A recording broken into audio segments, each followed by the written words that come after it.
What up, y'all? It's Tax Bull. Thank you for joining my video. Today, we're going to go over how to do aging in Microsoft Excel.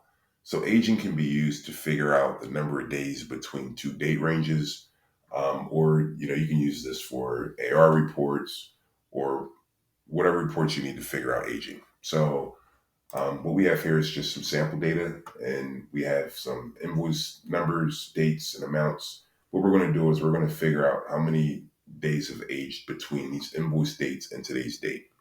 So first things first is we need today's date. We need an end date for our aging to work. So I'm going to insert a few rows here just to throw in today's date.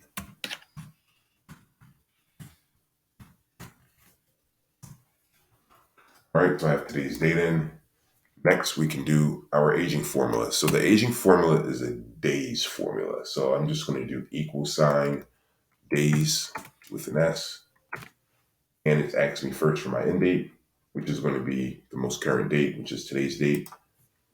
I'm going to do comma, and my start date, which is my first invoice date. I'm going to close the parenthesis and hit enter. So this is the aging formula. It's completed.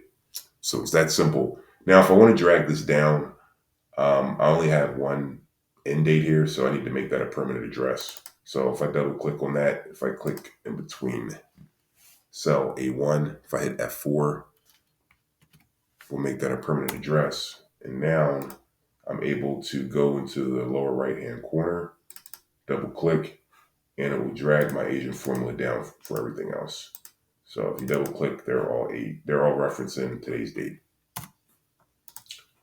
So thank you for watching. Tune in, please subscribe and like for more videos. All right. Thanks a lot.